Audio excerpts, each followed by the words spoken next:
अच्छा जी, बिस्मिल्लाहिर्रहमानिर्रहीम। आज हम ये टॉपिक करेंगे बीटा ऑक्सीडेशन का जो है ये, ठीक है। और बीटा ऑक्सीडेशन जो होती है इसका मतलब है catabolism of stored fats using oxygen जो है ये। स्टोर्ड फैट्स होती हैं, they are present in the form of triglycerides. और ट्राइग्लिसराइड्स होती हैं, they are made of fatty acids and glycerol जो है ये।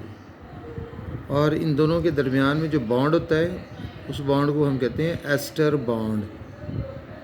ये आपके सामने ये जो फार्मूला है, स्ट्रक्चर फार्मूला, ठीक है जी, this is of a fatty acid जो है ये, ठीक है। और उसके बाद जो है दिस इज़ अल्कोहल OH, ठीक है। तो ग्लिसरॉल जो है, so that is also a type of alcohol, ठीक है। और ग्लिसरॉल जो होती है वो 3 कार्बन से बनी होती है। यहाँ पर सिंपल आपको अल्कोहल जो है यहाँ पर शो किया गया है, CH2OH, जिसको हम मेथनॉल भी कहते हैं। तो इन दोनों के दरमियान में जब बॉन्ड बनेगा तो ये जो कंपाउंड आएगा, ठीक है जी, so this is called as the fatty acid जो है।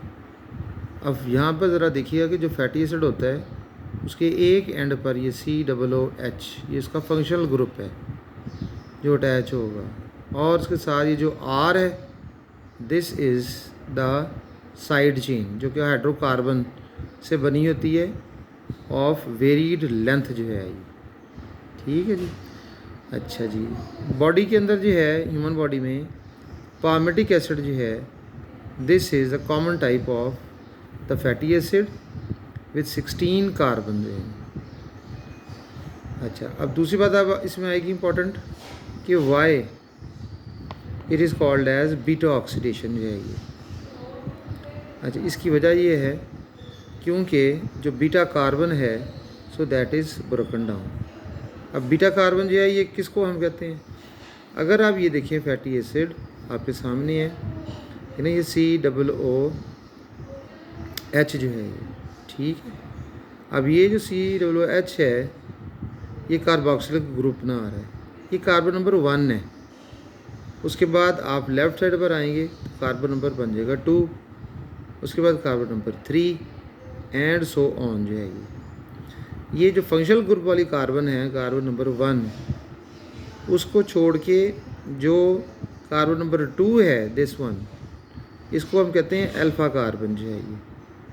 उसके बाद कार्बन नंबर 3 जो होगी, this will be called as the beta carbon. तो चूँकि ये बॉन्ड जो होता है यहाँ से ये टूटेगा, ठीक है, बीटा ऑक्सीडेशन के दौरान, तो इसलिए इस प्रोसेस का नाम भी जो है वो बीटा ऑक्सीडेशन ही है। We call this as beta oxidation.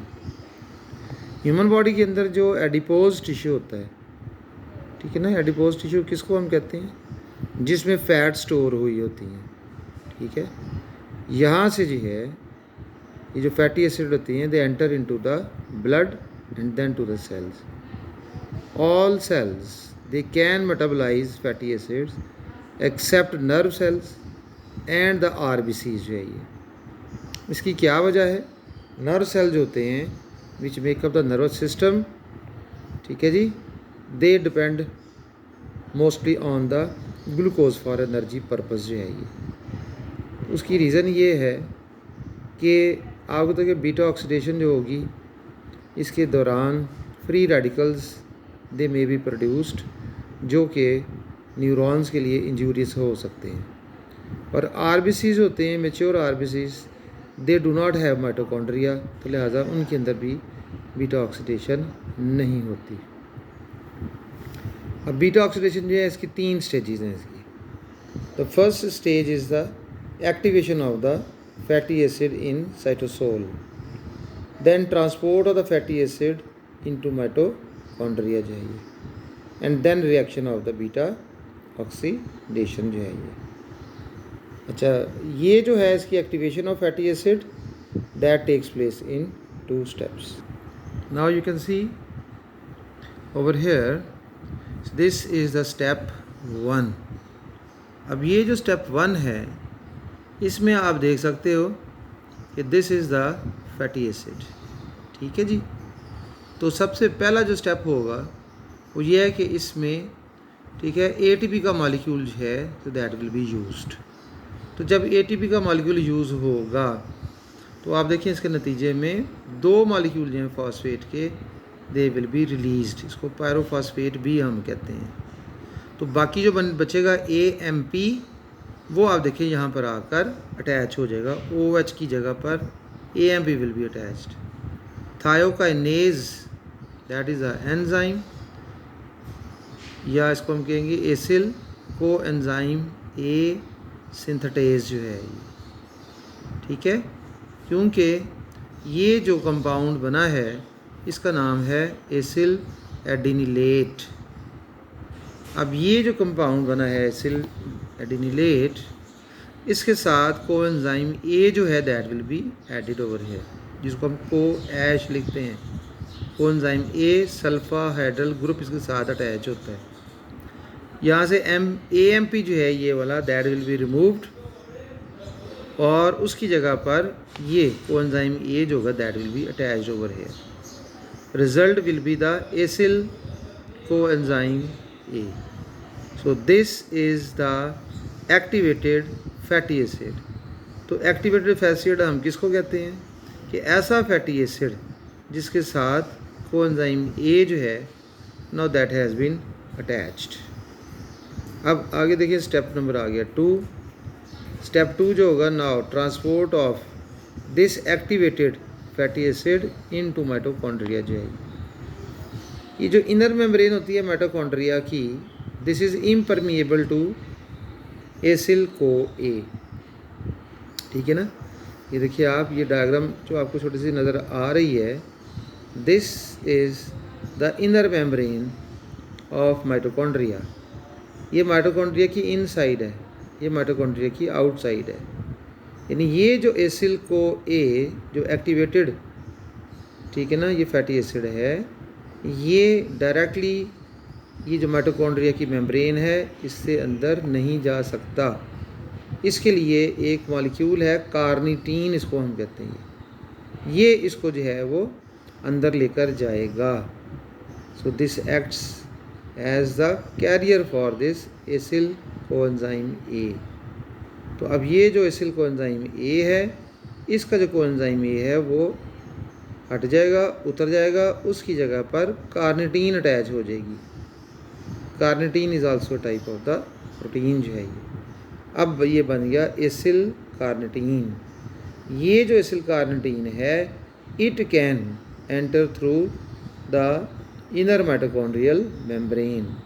अब यहाँ से एसिल कार्निटीन आ गई अंदर, और एसिल कार्निटीन जो होगी, ठीक है, ये इसमें से कार्निटीन जो है वो दोबारा से जो है वो फिर अलहदा हो जाएगी इससे, और एसिल को ए जो है, ठीक है ना, so that will be once again formed by the addition of coenzyme A with the acyl part, और ये दोबारा से एसिल को ए बन गया। तो इस तरह से कार्निटीन जो है इसकी एक शटल सर्विस प्रोवाइड करती है। देखिए कार्निटीन दोबारा से माइटोकॉन्ड्रिया से बाहर निकल आई है साइटोसोल में, ठीक है ना। ये वाला जो पार्ट है, this is in the cytosol, and this part is showing inside of mitochondria जो है। अब उसके बाद जो फर्दर रिएक्शन होंगे वो एसिल CoA के साथ होंगे। Now come to the reactions of the beta oxidation जो है। So this beta oxidation takes place in 4 steps: oxidation, hydration, oxidation again, and then cleavage. So this is the first step of beta oxidation, and this is called as the oxidation. अब आपके सामने है, ये है acyl को ए जो carnitine के ज़रिए से माइटोकॉन्ड्रिया के अंदर आ चुका हुआ है, मैट्रिक्स में, माइटोकॉन्ड्रिया की मैट्रिक्स में। ये जो प्रोसेस है बीटा ऑक्सीडेशन का, this takes place in the mitochondrial matrix. Now this acyl को ए, ठीक है जी, इसकी होगी oxidation and this will be converted into delta 2 trans enoyl coenzyme A. Enzyme होगा इसका यहाँ पर एसिल को ए डिहाइड्रोजिनेज और एफ ए डी जो होगा, so that will be used as a coenzyme और it will be converted into FADH2।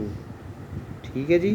तो अब आप ये देखिए ज़रा कि इसके नतीजे में क्या हुआ है कि एक हाइड्रोजन इधर से और एक हाइड्रोजन ये बीटा कार्बन से निकल गई है, FAD के साथ अटैच हो गई है और यहाँ पर जो है ये डबल बॉन्ड जो है so that has been formed over hair.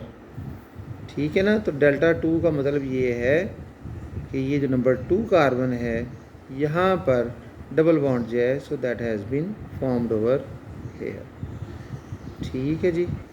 And this is delta 2 trans enoyl coenzyme A. Now the second step जो है इसका that is called as hydration में वाटर जो होगा that will be added over here और enzyme है इसका enoyl CoA hydratase. Hydration means addition of the water जो है ये। अब ये वाटर जो है वो किस तरीके से ये ऐड हो रहा है कि वाटर का जो हाइड्रोजन है वो अल्फ़ा कार्बन के साथ आके मिल गया है, this has been converted into CH2 और ये जो बीटा कार्बन है, ठीक है, तो इसके साथ अब आप देखें कि OH जो है so that group has been added over here और डबल बॉन्ड जो है ये यहाँ से ख़त्म हो गया है। ठीक होगी बात ये। Now this compound is called as beta hydroxy acyl coenzyme A। Now again the third step which is called as oxidation। अब ये जो ऑक्सीडेशन होगी what will be the result of this? Enzyme है इसका बीटा हाइड्रोक्सी एसिल डिहाइड्रोजिनेज, ठीक है, और यहाँ पर कोएंजाइम जो होगा वो NADH प्लस H जो है। तो अब आप यहाँ पर देख सकते हो कि what change has been occurred over here। तो इसमें ये जो बीटा कार्बन है, ठीक है, यहाँ पर आप देख सकते हो कि double bond O, C double bond O that has been formed over here. ठीक है जी। और यहाँ से जो है हाइड्रोजन जो है दैट हैज़ बीन रिमूव्ड। तो इस तरह इसकी हो गई ऑक्सीडेशन। और this compound will be called as beta keto acyl coenzyme A, क्योंकि बीटा कार्बन जो है इसके ऊपर ये कीटो ग्रुप जो है so that has been formed. Now once again you can see the change is occurring over here और इस स्टेप को हम कहेंगे क्लीवेज। क्लीवेज का मतलब होता है कटना, डिवीजन। तो ये जो beta keto acyl coenzyme A है इसके में नंबर 1 कोएंजाइम A जो होगा that will be added. Enzyme जो है वो थायोलेज है। Now this has been cut into you can say a molecule of acetyl coenzyme A जो कि 2 कार्बन कंपाउंड है और बाकी जो कंपाउंड बचेगा that will is called as acyl coenzyme A। अच्छा जी। अब आप देखें ज़रा कि ये जो फिर एसिटाइल को A है this will then be taken into the Krebs cycle जो कि माइटोकॉन्ड्रिया के मैट्रिक्स के अंदर हो रहा है और जिस वक्त इसने क्रेब्स साइकिल में जाना है तो this is going to yield the NADH and FADH molecules which will then ultimately yield ATP molecules through the respiratory chain in the mitochondria जो है ये। तो अब यहाँ पर हम देखते हैं इसके एनर्जेटिक्स जो हैं ये। Energetics means the amount of energy so which is obtained। अच्छा जी। पामेटिक एसिड जो है चूँकि हमने लिया था यहाँ पे, तो एक पामेटिक एसिड जो होता है so that is broken down in 7 cycles, ठीक है ना। और इसके नतीजे में क्या होगा, 8 acetyl co A they are produced, ठीक है। 7 NADH they will be produced and 7 molecule of the FADH2 so they will be produced। अब ये जो देखें आप 7 NADH जो है, तो अब ये दोनों जो है, ठीक है, एनर्जी यील्ड के हवाले से फिगर्स जो हैं वो आजकल चल रही हैं कि एक NADH का मॉलिक्यूल जो है वो 3 जो हैं वो ATP के मॉलिक्यूल जो हैं वो यील्ड करता है। बट लेटेस्ट जो है अब 2.5 की कैलकुलेशन आ रही है कि 1 NADH molecule that gives 2.5 molecules of the ATP। तो अगर हम इससे हिसाब लगाएं तो 7 NADH के जो मॉलिक्यूल होंगे they will give 17.5 molecules of the ATP। Similarly previously 1 FADH2 molecule was considered to yield 2 molecule of the ATP, but presently this value has been reduced to 1.5 molecule of the ATP. So 7 FADH2 will give 10.5 molecules of ATP. So this will give a total of 108 molecule of the ATP। ये हो गया total. और इसमें से हमने 2 molecules हैं वो ATP के जो कि यूज़ हुए थे पहले स्टेप में, ठीक है ना, वो हम निकाल देंगे। तो टोटल नेट जो होगी आउटपुट ATP की फ्रॉम पामेटिक एसिड जो है ये, so that will be 106 ATP molecules है, ठीक है जी। So this is all about the beta oxidation जो है ये। बाकी इसके रिलेटेड टॉपिक्स वो इंशाल्लाह ताला नेक्स्ट जो वीडियो है उसमें आप देख सकेंगे। Thank you very much.